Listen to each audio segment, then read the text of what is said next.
The following is a story of a young man who started transitioning as a minor and underwent sex change surgery during the COVID pandemic.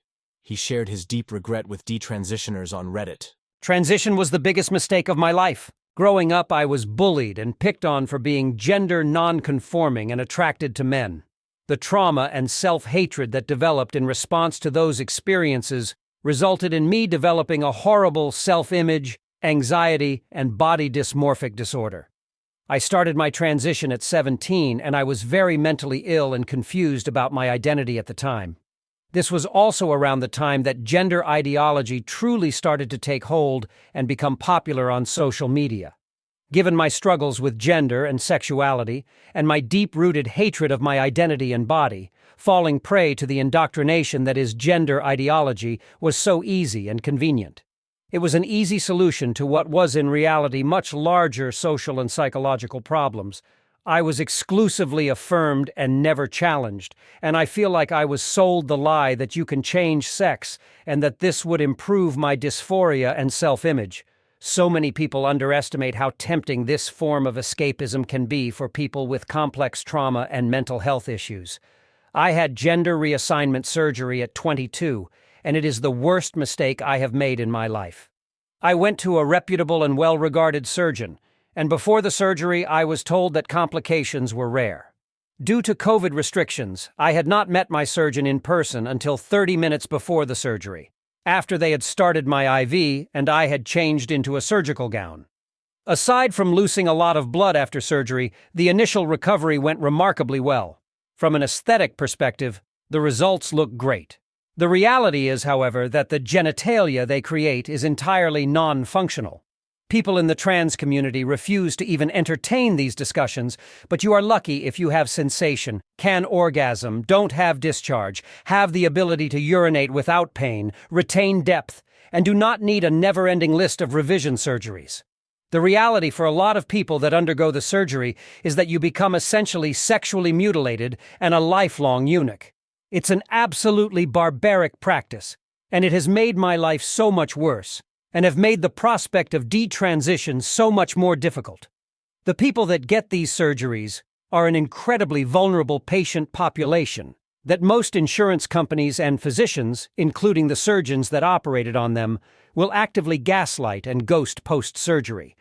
I did not realize how wrong I was about my so-called identity until I experienced the aftermath of gender reassignment surgery and started working with a non-affirmative therapist that actually challenged and helped me process some of the mental health issues that I was still struggling with.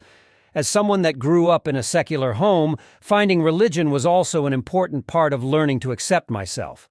It honestly feels like I have woken up from a bad dream, and it breaks my heart that I will be stuck in this body for the rest of my life.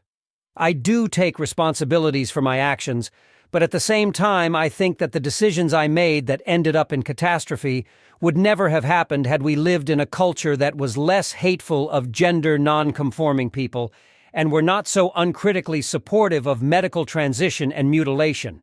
I was a confused boy that was told the lie that I was trapped in the wrong body, but now I am an adult human man that is trapped in a body that looks female. Mistakes were made. Here are some of the responses to the post. The link to the original post will be pinned in the comment section down below. Thank you for sharing. As a gender non-conforming woman, I wish as a society we accepted that men and women can have any type of brain and personality, but still be a man and woman that they are. Instead, we've gone the exact opposite direction.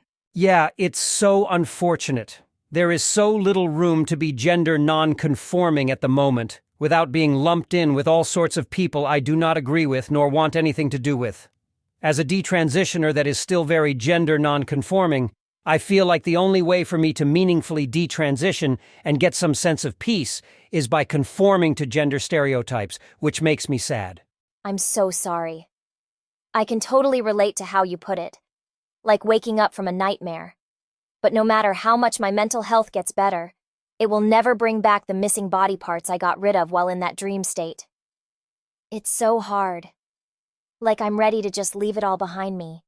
And sometimes my brain gets this weird thought that, hey, now that I'm not trans anymore, I could have breasts again, right? But I can't. They're gone for good. Maybe I was so dissociated during the whole surgery process that it's hard for my brain to comprehend they're actually gone for good. It feels like it wasn't me who got them cut off. I hope you're able to continue getting help from mental health professionals, and while this is a horrible thing to happen to anybody, all hope is not lost. And if and when you need to vent or just talk, we're here too. Thank you. Yeah, it's quite traumatizing. I would love to find a good therapist, but I feel like few are equipped to deal with the issues that I am struggling with. My current therapist is great and has taken me as they can, but they lack any expertise on gender and detransitioning. It's so horrible. They would not do it if they could be sued. It's such a scandal. I'm so sorry. Thank you. It's beyond shocking to me that people continue to defend what is quite clearly surgeons and doctors taking advantage of desperate patients. I do sort of worry about the ability to sue, because I fear that it might make doctors more reluctant to work with detransitioners and dysphoric people in general. It's such a messy situation that should never have been allowed to happen in the first place. We never truly learned our lesson from lobotomies back in the 1950s. Barbaric is a good way to put it. I'm sorry this happened to you. Thank you. It's in the past, and I am doing my best to move on with my life. The unfortunate reality of being post-op is that you are never truly allowed to move on, and perpetually reminded of your mistakes in a way that is honestly a bit cruel. I do wonder how long this Ponzi scheme is going to last before it collapses. The waiting lists for the surgeons are getting increasingly long, making it impossible for mutilated patients to get necessary revisions and help. They are driven by greed and ambition and harm a lot of people in the process. I suspect that we are going to see a lot of traumatized detransitioners going forward due to this. The person who posted this thread has since deleted his Reddit account. I hope he found a way to cope with his reality and did not self-cancel. We may never find out what happened to him. Please, let me know what you think down in the comments below. Do not forget to subscribe, share, and like to raise awareness.